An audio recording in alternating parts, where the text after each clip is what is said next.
Hello बच्चों। तो कैसे हो आप सब। और जैसा कि आपको पता है कि बोर्ड के लिए क्रैश कोर्स की सीरीज चालू हो गई है और उसी सीरीज का ये अगला पार्ट है।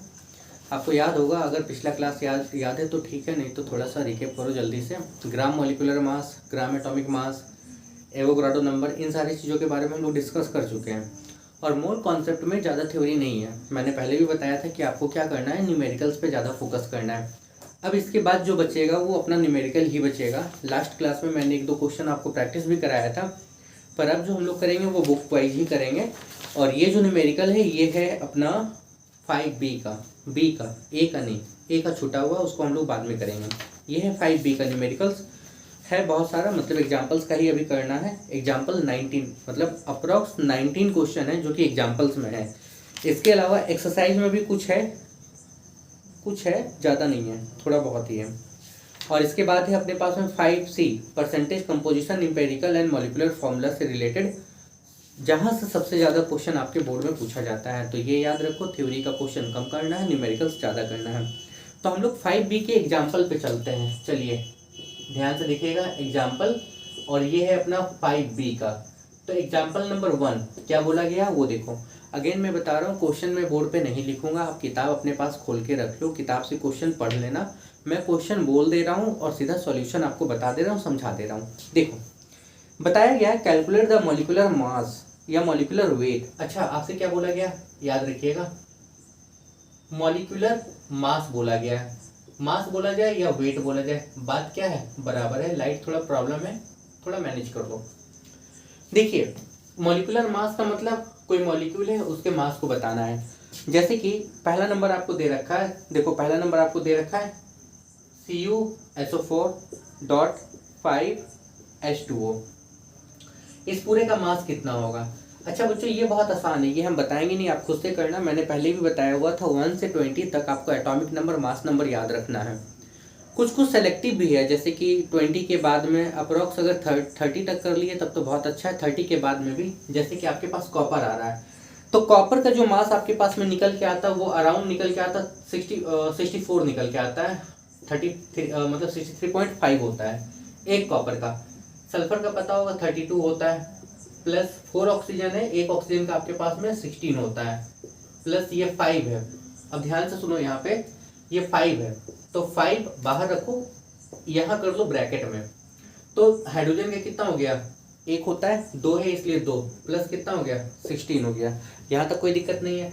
इस पूरे को ओवरऑल सॉल्व करोगे, जो आपके पास में निकल के आएगा वो मास निकल के आएगा, बट किस में निकल के आएगा, AMU में निकल के आएगा। और हम आपको ये चीज़ बताए हुए हैं, एटॉमिक मास यूनिट या यूनिट के बारे में हम डिस्कस किए हुए हैं। आपको याद होगा कि पिछले लेक्चर में हम लोग एटॉमिक मास यूनिट के बारे में डिस्कस कर चुके थे, ठीक है। तब उसके बाद ही हम लोग कार्बन से कंपेयर कर रहे थे, तब रिलेटिव एटॉमिक मास कर रहे थे, तब रिलेटिव मॉलिक्यूलर मास कर रहे थे। अगर दिक्कत है तो पिछला क्लास आप एक बार रिकैप कर लो। क्वेश्चन नंबर 2 में बोला गया अमोनियम सल्फेट। अगेन देख लो, अमोनियम सल्फेट यानी कि NH4 का होल 2 और ये है SO4, ठीक है। अब ये भी बहुत आसान है, नाइट्रोजन का मास कितना होता है, हाइड्रोजन का मास कितना होता है। देखो नाइट्रोजन का 14 होता है, 4 हाइड्रोजन है तो 4 × 1 हो जाएगा। ये 2 है ना, देखो ये 2 है ना, तो होगा क्या, ये 2 से पूरा मल्टीप्लाई होगा। इसका मतलब ये 2 बार है, ये पूरा 2 बार है। तो एक बार के लिए ये, 2 बार के लिए ये, प्लस देखो प्लस करना है, ठीक है। सल्फर का कितना होता है, सल्फर का होता है 32 प्लस 4 × ऑक्सीजन का कितना होता है 16। सबको जोड़ दोगे, मेरे ख्याल से इसमें कोई प्रॉब्लम नहीं होगी। अगर दिक्कत होगा तो आप कमेंट करोगे, मैं हर कमेंट को पर्टिकुलर देख लूंगा। तो ये तो खैर एग्जाम्पल नंबर 1 था, इसमें बेसिकली बहुत कुछ नहीं है। आगे बढ़ते हैं। अगर पिछला लेक्चर आपको याद है तो इसके न्यूमेरिकल्स आपको बहुत ज़्यादा टफ नहीं लगेंगे। चलिए क्वेश्चन नंबर 2 देखिए एग्जाम्पल का, क्या बताया गया है, और बहुत अच्छे से देखना क्योंकि ये किया हुआ है। एग्जाम्पल में आपसे कहा गया, अच्छा मैंने एक बात और कहा था कि स्कूल में शायद आपको फॉर्मूला बता दिया जाएगा, फॉर्मूला पे रख के आपको सॉल्यूशन देना है, पर मैंने बताया था कि यूनिटरी मेथड से बनाने की कोशिश करना। याद कर लो कि मोल में कितना होता है, मतलब अगर हम बात करें तो एक मोल में कितना होता है, तो 6.022 × 10 के पावर में कितना होता है 23 होता है। यहाँ तो कोई दिक्कत नहीं है, एक मिनट मुझे चेक करने दो, ठीक है। आगे देखो, आपको ये चीज़ समझ में आ रही होगी, कोई दिक्कत नहीं है। अगर 1 मोल एटम की बात करेंगे तो इतना एटम, 1 मोल मॉलिक्यूल की बात करेंगे तो इतना मॉलिक्यूल होता है। चलिए सवाल क्या बोला गया, ध्यान से देखिए। एग्जाम्पल नंबर 2 है ये, बोला गया है the number of atom in 1 mole 1 gram atom of an element is, अच्छा राउंड फिगर में लिया गया है कि 1 मोल में जो एटम है वह 6 इंटू 10 के पावर में कितना, 23 एटम, ये दिया हुआ है, बोला गया है। कैलकुलेट, क्या कैलकुलेट करना है, the number of molecule in 14 gram of nitrogen gas. अच्छा ध्यान से सुनिएगा, बोला गया है नाइट्रोजन गैस। नाइट्रोजन गैस हमेशा इस फॉर्म में होती है, और आपसे बोला गया कितना नंबर ऑफ मॉलिक्यूल, कितना मॉलिक्यूल है, ठीक है। अच्छा बताया क्या गया, बताया गया कितना मॉलिक्यूल है, लेकिन किसमें, 14 ग्राम में। कोई दिक्कत है। अब इसको समझो पहले अच्छे से। देखो नाइट्रोजन गैस की बात की गई है, यानी कि इसकी बात की गई, इसका मास पहले चेक कर लो। एक का होता है 14, देखो एक का होता है 14, भाई एक नाइट्रोजन एटम का कितना होता है, 7 2 14 होता है, तो 2 का कितना हो जाएगा, 28 होगा। यानी कि अगर हम बात बताएं तो 28 ग्राम में 1 मोल हो रहा है, यही चीज़ हम बताए थे ना। तो 1 ग्राम में कितना मोल होगा, 1/28, तो 14 ग्राम में कितना हो जाएगा, ये आ जाएगा 1/28 मल्टीप्लाई कितना, 14, यानी कि हाफ। यानी कि इसका आंसर क्या निकलेगा, इसका आंसर आपके पास में निकल के आएगा 1/2 मोल। बट आपसे बोला गया कितना मॉलिक्यूल होता है, यही ना, कितना मॉलिक्यूल होता है।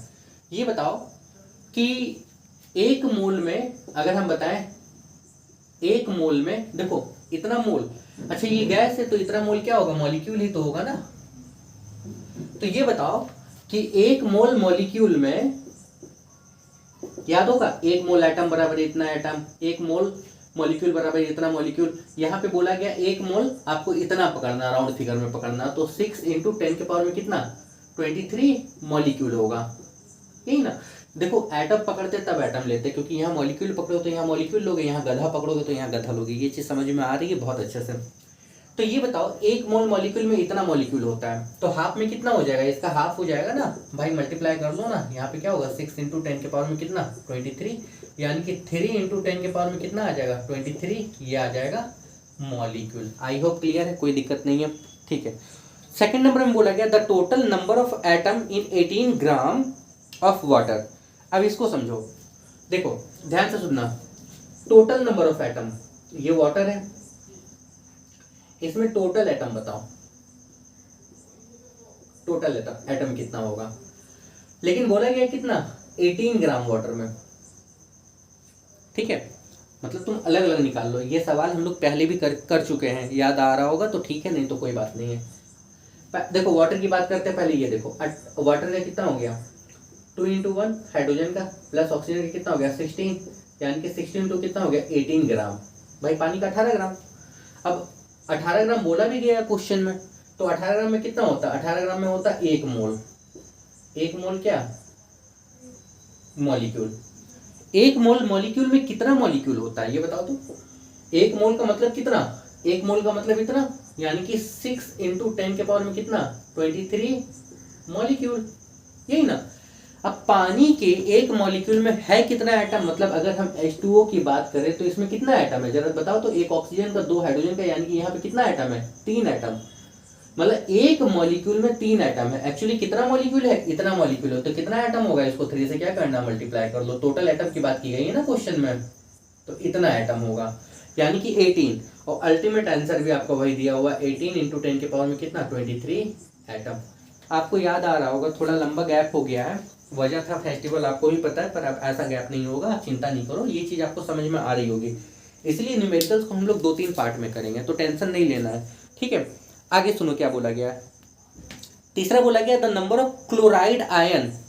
देखो ये सवाल भी इंपॉर्टेंट है, इसको मिटाते हैं।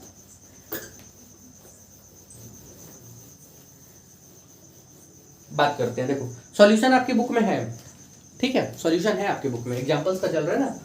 इसी में तीसरा बोला गया है the number of chloride ion in 1 gram of anhydrous calcium chloride. देखो कैल्शियम क्लोराइड का ये फॉर्मूला होता है CaCl2। तो 111 ग्राम कैल्शियम क्लोराइड में कितना क्लोराइड है, यानी कि क्लोरीन का आयन है। देखो इस सवाल को हम अच्छी तरीके से आपको डिटेल में एक्सप्लेन करते हैं ताकि आपको समझ में आ जाए, फिर आंसर हम लोग बाद में मैच करेंगे। पहले ये बताओ कैल्शियम क्लोराइड, अच्छा फॉर्मूला कैसे बना पता है? अगर नहीं बना, देखो एग्जाम में आपको नहीं दिया रहेगा कैल्शियम क्लोराइड का फॉर्मूला क्या है, तो आपको बनाना है। कैसे बनाना है वो देखो, दो तरीका है। एक तो आपको पता है कि कैल्शियम की वैलेंसी 2 होती है, क्लोरीन की वैलेंसी 1 होती है, तो क्रिस क्रॉस कर लो, यानी कि यहाँ पे आ जाएगा 1 और यहाँ पे आ जाएगा 2, यानी कि ये हो गया CaCl2। या तो दूसरा तरीका है भाई, कैल्शियम का एटॉमिक नंबर 20 होता है, कॉन्ट्रीगेशन 2 8 8 और 2 होता है, यानी कि ये वैलेंसी हो गई, यानी कि कैल्शियम की वैलेंसी क्या हो गई 2। अच्छा क्लोरीन की बात कर लो तो क्लोरीन का 17 होता है, तो 2 8 7 एक इलेक्ट्रॉन ये गेन करेगा, यानी कि क्लोरीन का क्या हो गया अल्टीमेट 1 हो गया। तब क्रॉस कर लो, बात तो वही है, आपको ये पता होना चाहिए। ठीक है, कैल्शियम क्लोराइड तो फॉर्मूला आपका है कैल्शियम क्लोराइड। इसका मास चेक करो तो पहले देखो CaCl2, कैल्शियम का मास होता है 40 प्लस एक क्लोरीन का मास होता है 35.5 यानी कि 35.5, तो 2 का मास कितना होगा देखो ये आ गया 35.5 मल्टीप्लाई 2, एक का ये होता है। ठीक है, देखो 40 प्लस 71 यानी कि ये आ गया 111, यानी कि इसका मास आपके पास में 111 ग्राम निकला और उतना ही मास दिया हुआ है, मतलब इतने ग्राम में कितना मोल हुआ। तो हमको एक बात बताओ 111 ग्राम में अल्टीमेट हुआ कितना 1 मोल, और ये क्या है मॉलिक्यूल ही तो है। ये चीज समझ में आ रहा है ना। देखो यहाँ अगर कुछ और दिया रहता तो बात अलग होती, पर यहाँ तो सिंपल 111 ग्राम दिया और आपको पता है कि 111 ग्राम इसका मास भी हो रहा है, तो 111 ग्राम में कितना हो गया 1 मोल मॉलिक्यूल हो गया। इतनी चीजें आपको समझ में आ रही है। आगे बढ़ते हैं, देखो ये मोल में चल रहे हैं हम लोग, मतलब अगर हम बताएं ओवरऑल सॉल्व करके तो ये निकला मोल में। ठीक है, यानी कि 111 ग्राम में आप ये चीज समझो 111 ग्राम में देखो 111 ग्राम में ये है 1 मोल मॉलिक्यूल। 1 मोल का मतलब होता है 6 इंटू 10 के पावर में 23, ये दिया हुआ है क्वेश्चन में। ठीक है, यानी कि इतना मॉलिक्यूल। ठीक है, इतना मॉलिक्यूल आपसे आयन की बात की गई है। इसको जब ब्रेक करेंगे CaCl2 को तो ये टूटता है Ca2 प्लस में प्लस 2Cl माइनस में। अब इतनी चीजें आपको पता होनी चाहिए, अगर नहीं भी पता तो कोई दिक्कत नहीं है। इसके पहले चलो देखो कैल्शियम का वैलेंसी 2 था, क्लोरीन का वैलेंसी कितना था 1 था ना, यानी कि देखो ध्यान से सुनना समझना, कैल्शियम 2 इलेक्ट्रॉन को डोनेट किया, दैट्स वाई ये 2 प्लस। कोई दिक्कत भाई, कैल्शियम मेटल है 2 इलेक्ट्रॉन को डोनेट करेगा इसलिए ये 2 प्लस। क्लोरीन नॉन मेटल है, ये 1 इलेक्ट्रॉन लेगा, दैट्स वाई -1। बट क्योंकि 2 प्लस और 1 माइनस तो नहीं चलेगा, बैलेंस होना चाहिए, क्योंकि जितना प्लस उतना ही माइनस होता है, इसी वजह से 2Cl माइनस। अब समझ में आ गया 2Cl माइनस मतलब 1 CaCl2 में 2 क्लोरीन का आयन बना, तो इतने में कितना बनेगा, अगर 1 में 2 बनेगा तो इतने में कितना बनेगा 2 से क्या हो जाएगा मल्टीप्लाई हो जाएगा। आई होप क्लियर, क्योंकि ये क्लोरीन आयन की बात की गई थी। ठीक है, इसी तरीके से क्वेश्चन में अगर बोल लिया जाता कि 111 ग्राम में कितना कैल्शियम का आयन होगा, तो एक बात बताओ 1 CaCl2 में 1 कैल्शियम का आयन, तो इतने में कितना होगा, इतने में इतना होगा। आई होप क्लियर, मेरे ख्याल से किसी को कोई दिक्कत नहीं है। ठीक है, बाकी इसको मल्टीप्लाई कर लेना, आंसर आपके पास में आ जाएगा। चलिए आगे बढ़ते हैं। एग्जाम्पल नंबर 2 क्लियर है। देखो बच्चों, अगर किसी को कोई दिक्कत होगा क्लियर नहीं होने में तो वो कमेंट कर लेना, इसका सॉल्यूशन बुक में है, तो बहुत डिटेल नहीं बता रही क्योंकि बहुत डिटेल में हम लोग पहले कर चुके हैं, ये याद रखिएगा। ठीक है, ऐसा एक न्यूमेरिकल लेंगे तो आपको सब चीज समझ में आ जाएगा। चलिए एग्जाम्पल नंबर 3 में क्या बोला गया है। एग्जाम्पल नंबर 3 में अभी चलेगी 1-2 दिन क्लास ये चलेगी continue. How many moles of NaOH, NaOH का कितना मोल, मोल मांगा गया है। ठीक है बच्चों, प्रेजेंट इन 160 ग्राम, कितना 160 ग्राम में। पहले इसका वेट तो चेक करो, सोडियम का कितना होता है 23, ऑक्सीजन का कितना 16, हाइड्रोजन का कितना 1 6 3 9 1 10 2 3 1 4, यानी कि 40 ग्राम। एक बात बताओ 40 ग्राम में कितना हुआ 1 मोल, तो 1 ग्राम में कितना हो जाएगा 1/40 मोल, तो 160 ग्राम में कितना हो जाएगा तो कितना हो जाएगा 1/40 मल्टीप्लाई कितना 160 यानी कि कितना 4 मोल। आप ऐसे देखो ना, ऐसे देखो 40 ग्राम में 1 मोल तो 160 ग्राम में कितना होगा 4 टाइम्स, यानी कि इसका 4 टाइम्स। आसान है, ये चीज समझ में आ रहा है, फॉर्मूलास नहीं बनाना, आसान था। 4 नंबर देखो, एग्जांपल नंबर 4 देखो, what is the mass in gram of 2.5 mole of CaOH का होल ट्वाइस। एक बात बताना, अल्टीमेट ये पूरा मोल ही तो है, नहीं समझ में आया? देखो बोला गया है 2.5 मोल का कितना मास होगा, अरे इसका मास चेक कर लो कितना होगा। कैल्शियम का होता है 40 प्लस एक ऑक्सीजन का हो गया 16 प्लस 1 मल्टीप्लाई 2 क्योंकि यहाँ 2 है, तो देखो 16 17 34 प्लस यहाँ पे 40, ये निकल गया 4 3 7 70 ग्राम, यानी कि 74 ग्राम में 1 मोल। इसको लिख सकते थे ना 74 ग्राम में 1 मोल, यानी कि 1 मोल का मास है 74 ग्राम, तो इतने का मास कितना हो जाएगा, क्या कर लोगे 2.5 को मल्टीप्लाई कर लोगे 74 से। आई होप क्लियर, कोई दिक्कत नहीं है, ठीक है। चलिए 5 नंबर के क्वेश्चन को हम लोग देखते हैं, और बहुत बड़ा नहीं करेंगे लेक्चर, आपको समझ में नहीं आएगा, बड़ा इस वजह से नहीं करेंगे ये लेक्चर ताकि आपको समझ में आए, और अगर नहीं आए तो हम आप सबसे एक ही रिक्वेस्ट करेंगे कि बच्चों डेफिनेटली कमेंट करो, समझ में आए चाहे नहीं आए।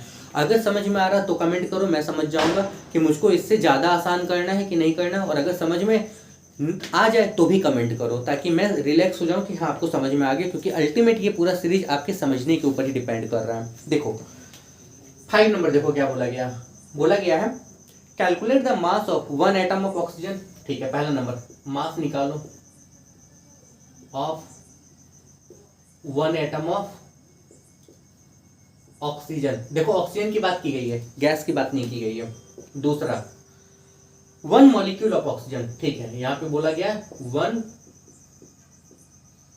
मॉलिक्यूल ऑफ ऑक्सीजन निकालते हैं। देखो इस सवाल को समझो, ठीक है।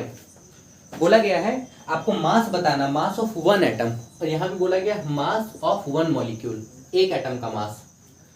एक एटम यानी कि ऑक्सीजन, ध्यान से देखो ऑक्सीजन का जो मास होता है वो कितना होता है 16 ग्राम, ठीक है, यानी कि 16 ग्राम में हुआ 1 मोल एटम, यही ना, यानी कि इसको लिख सकते थे 16 ग्राम में 1 मोल का मतलब कितना एटम 6 इंटू 10 के पावर में कितना 23 एटम। अब एक बात बताओ 16 ग्राम में इतना एटम है, मतलब इतने एटम का मास 16 ग्राम है, इसको रिवर्स कर लो 6 इंटू 10 के पावर में 23 एटम का मास है 16 ग्राम, तो एक एटम का मास कितना हो जाएगा 16/6 इंटू 10 के पावर में कितना 23 ग्राम। देखो ये कटेगा 2 से 3 2 से 8, यानी कि ये आएगा 8/3 मल्टीप्लाई 10 के पावर में कितना -23 ग्राम। अल्टीमेट एक एटम का मास तो नेगेटिव ही चलेगा ना, नेगेटिव का मतलब बहुत छोटा, ग्राम से बहुत छोटा बहुत छोटा बहुत छोटा। ये चीज समझ में आया, आ गया होगा समझ में।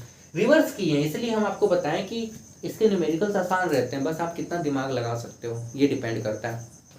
इसमें क्या करना है 1 मॉलिक्यूल ऑफ ऑक्सीजन। अच्छा ऑक्सीजन का मॉलिक्यूल क्या होता है O2 होता है ना, बस जहां जहां O था वहां O2 पकड़ लो, यानी कि O2 की बात कर रहे हैं। अच्छा O2 में एक ऑक्सीजन का 16, 2 का कितना 32, यानी कि ऑक्सीजन के एक मॉलिक्यूल में मास निकलता 32 ग्राम, ठीक है। और हम बताएं तो 32 ग्राम 1 मॉलिक्यूल की बात की गई है, एक मॉलिक्यूल की 32 ग्राम में, ध्यान से सुनिएगा 32 ग्राम में कितना मॉलिक्यूल होता है 1 मोल। भाई 32 ग्राम का मतलब क्या 1 मोल, तो 32 ग्राम में 1 मोल क्या मॉलिक्यूल, यही ना, यानी कि इसको ऐसे लिख सकते थे 32 ग्राम में 1 मोल का मतलब अल्टीमेट यही 6 इंटू 10 के पावर में कितना 23, ये क्या हो जाएगा मॉलिक्यूल। यहां तक कोई दिक्कत है, रिवर्स कर लो कि इतने मॉलिक्यूल यानी कि 6 इंटू 10 के पावर में 23 मॉलिक्यूल का मास है 32 ग्राम, कोई दिक्कत। तो एक मॉलिक्यूल का मास कितना हो जाएगा, ये हो जाएगा 32/6 इंटू 10 के पावर में कितना 23 ग्राम में आएगा। अब इसको कैंसिल आउट कर लेना, ये ऊपर चला जाएगा यानी कि निकलेगा 10 के पावर में कितना -23 ग्राम। इतनी चीजें समझ, देखो पॉइंट में आएगा तो आंसर आप पॉइंट में लिखना, अगर ये समझने में दिक्कत है तो कमेंट करना, मैं बता दूंगा, ठीक है। मैं फिर बता रहा हूँ न्यूमेरिकल्स ही बहुत इंपॉर्टेंट है और इस तरह के न्यूमेरिकल्स बहुत ज़्यादा इंपॉर्टेंट होते हैं। कोई दिक्कत नहीं है। चलिए आगे बढ़ते हैं। ठीक, चलिए मैं आगे बढ़ूं उससे पहले मैं अपने मन से एक सवाल लेता हूं, ठीक है, वो देख लो। एक minute.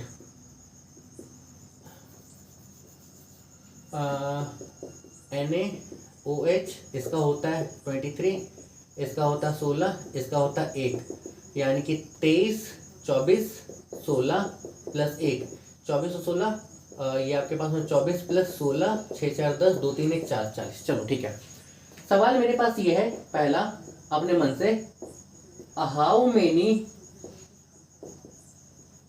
Moles are in 160 gram of NaOH। ये नहीं पूछ के इसका स्पेशल नाम भी पूछा जा सकता है, याद रखोगे। पहला सवाल देखो, आपको इसी में हम सब क्लियर कर दे रहे हैं, इसके पहले जितना भी अभी बनाए तो वो सब इसमें क्लियर हो जाएगा, तब आपको डाउट नहीं होगा। 160 ग्राम NaOH में कितना मोल है, पहला। दूसरा, अच्छा कितना मोल ऑफ मॉलिक्यूल, ये याद रखोगे, क्यों, क्योंकि अल्टीमेट ये मॉलिक्यूल है ना। ठीक है, हाउ मेनी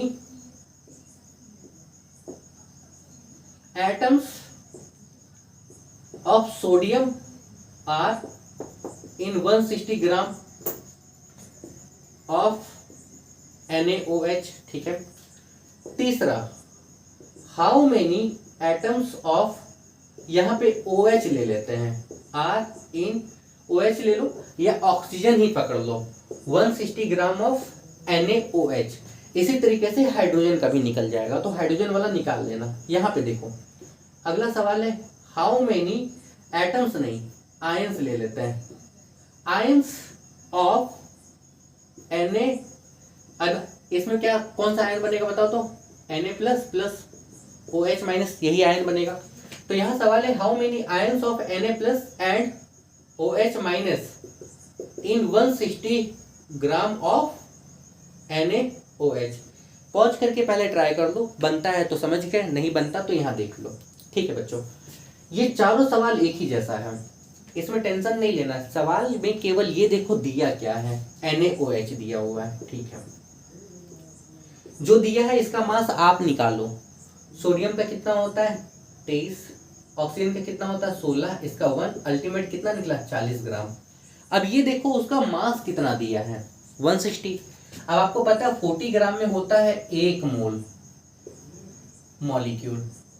ठीक है, तो 1 ग्राम में कितना हो जाएगा 1/40। ठीक है, तो 160 ग्राम में कितना हो जाएगा, ये चीज समझ में आ गई होगी सबको मेरे ख्याल से। ठीक है, और ये निकला मोल मॉलिक्यूल, क्या निकला मोल मॉलिक्यूल। अल्टीमेट कितना, ये 4 निकला, 4 मोल मॉलिक्यूल। यहां तक कोई दिक्कत, 4 मोल निकला। 4 मोल का मतलब क्या होता है, इसको अच्छे से समझो। आप बताओ, एक बात बताओ, जब हम NaOH पकड़ रहे थे तो ये तो 1 मोल निकल रहा था ना, तो 4 मोल का मतलब है ये 4 बार दिया है NaOH। यही चीज हम आपको डायरेक्ट समझाते हैं। इसका मतलब ये है भाई, तुम सोचो NaOH का मतलब 1 मोल, हाँ 4 मोल का मतलब ऐसा कितना NaOH होगा, 4 होगा। कोई दिक्कत है, ठीक है, हटाओ, दिमाग नहीं अभी ज्यादा लगाना है। अब बोला गया how many atoms of NaOH are in 160 gram of NaOH। पहले ये बताओ, इसी में समझाते हैं हम आपको। 4 मोल का मतलब कितना होगा, 4 मोल का मतलब है 4 इंटू 1 मोल में होता 6 इंटू 10 के पावर में 23। देखो 4 मोल, 4 तो 4 है, 1 मोल में कितना होता है, इतना क्या है मॉलिक्यूल। मतलब इसको लिख सकते हैं 24 इंटू 10 के पावर में कितना 23 मॉलिक्यूल। इसका क्या मतलब है, इसका मतलब है कि 160 ग्राम में इतना मॉलिक्यूल है। मॉलिक्यूल मतलब समझो ऐसा, आप बोलोगे ना यहाँ कंफ्यूज हो गए सर, अभी बोले कि 4 बार NaOH है, ये चीज है, इसको इससे कोरिलेट नहीं करना, ये अलग है ये अलग है, आपको समझाएंगे हम आगे। ठीक है, देखो भाई 160 ग्राम NaOH लिए, उसमें सोडियम हाइड्रोक्साइड तो बाउंड किया है ना, ऐसा कितना मॉलिक्यूल है, इतना मॉलिक्यूल है। अब एक बात बताओ, एक मॉलिक्यूल में सोडियम का 1 एटम है, तो इतने मॉलिक्यूल में सोडियम का कितना एटम होगा, तो भाई सोडियम का कितना, एक मॉलिक्यूल में 1 एटम, तो इतने मॉलिक्यूल में कितना एटम होगा 24 इंटू 10 के पावर में कितना 23 एटम। यहां तक कोई दिक्कत। इसी तरीके से ऑक्सीजन का कितना एटम होगा, तो एक में ऑक्सीजन का एक एटम है तो इतने में कितना होगा, तो ऑक्सीजन का भी इतना ही एटम होगा, कोई दिक्कत। इसी तरीके से हाइड्रोजन की बात करें तो एक NaOH में एक एटम है तो इतने में कितना होगा, हाइड्रोजन का भी कितना ही होगा, इतना ही एटम होगा। यहां तक कोई दिक्कत। अगर यहाँ दो होता, मान लो ऑक्सीजन के नीचे अगर मान लो ऐसा सपोज होता, तो एक इसमें ऑक्सीजन का दो एटम है तो इतने में कितना होता, दो से मल्टीप्लाई कर लेते। वही चीज हम आपको समझा रहे हैं, आगे सुनो।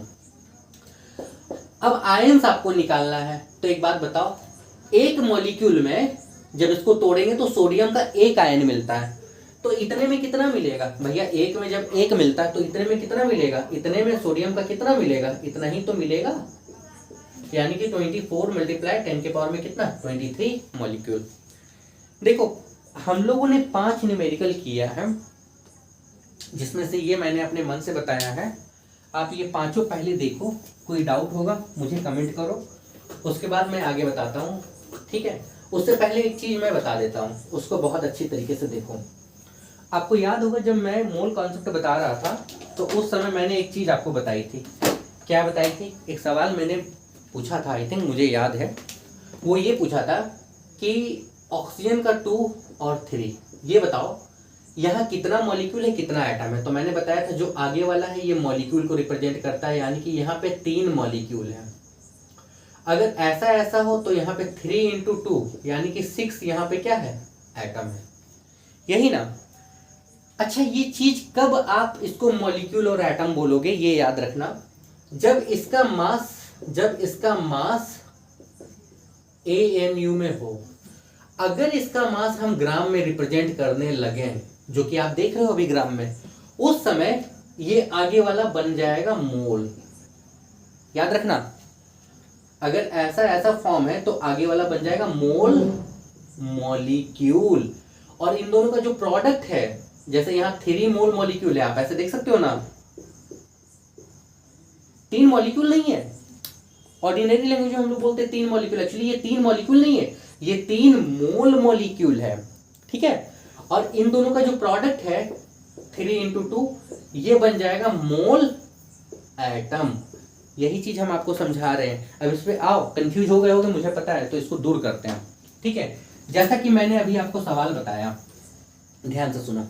आपको क्वेश्चन में दिया हुआ, सपोज मान लो 6H2O दिया हुआ है, आपसे बोला गया है, ध्यान से सुनना, आपसे बोला गया है इसमें आपको निकालना है नंबर ऑफ मॉलिक्यूल,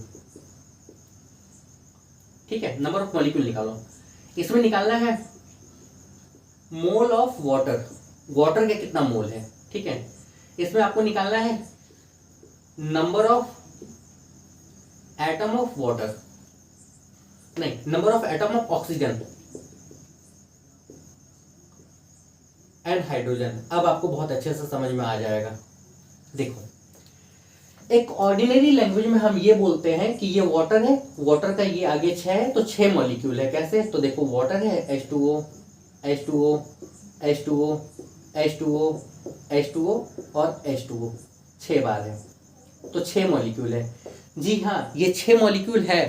कब है, जब इसका मास ग्राम में नहीं लेंगे। आई होप क्लियर। अभी मैंने तुमको शॉर्टकट एक बताया, क्या बताया, क्योंकि आपको यहाँ अल्टीमेट मांग लिया गया है। सबसे पहले तो ये देखो, ये मोल ऑफ वाटर, वाटर का मोल आपको निकालना है। हम सीधा बोल देंगे कि आगे है, आगे वाला मोल है 6 मोल होगा, यहाँ पे इसका आंसर है 6 मोल।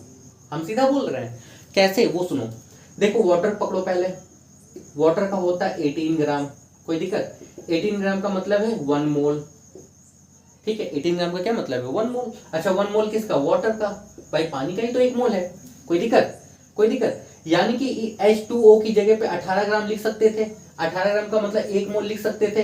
तो ये 6 है, इस पूरे की जगह पे आप 1 मोल लिखे ना, अल्टीमेट कितना निकला, 6 मोल निकला ना।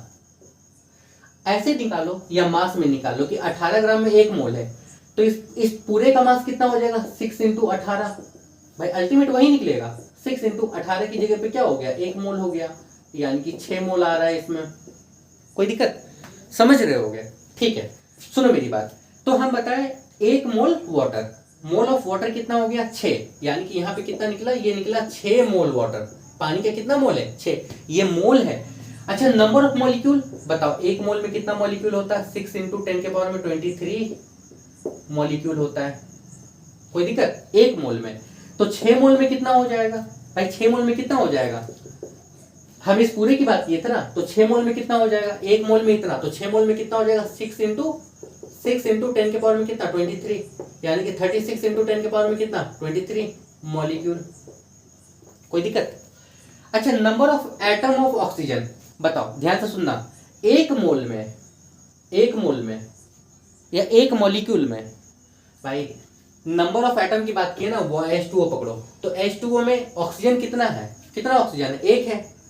और ये पूरा मॉलिक्यूल निकाले हो, तो 1 मॉलिक्यूल में 1 एटम, तो इतने में कितना? इतना। और हाइड्रोजन का कितना निकलेगा भाई? 1 में 2 है, तो इतने में कितना हो जाएगा? 2 से मल्टीप्लाई कर दोगे। देखो हम एक चीज बता रहे हैं बच्चों, इस पूरे चैप्टर में आपको H2O के आगे अगर 6 है, ये मतलब है मोल, ये समझो। क्योंकि अब उसके मास को आप ग्राम में रिप्रेजेंट करने लगे हो, तो जब मास को आप ग्राम में रिप्रेजेंट करोगे तो जो आगे वाला है ये मोल को बताता है। जब तक ग्राम नहीं ले रहे थे, जब तक आप ग्राम एटॉमिक, ग्राम मॉलिक्यूलर नहीं पढ़ रहे थे, तब तक सीधे बोल रहे थे वाटर का यहाँ कितना मॉलिक्यूल है? 6। अल्टीमेट ये वाटर का 6 मॉलिक्यूल नहीं है, ये मोल को रिप्रेजेंट करेगा, क्योंकि इसके मास को आप किस में लेने लगे? ग्राम में। जब ग्राम में लेते हो तो उस वक्त हम लोग क्या यूज करते हैं? मोल। I hope clear.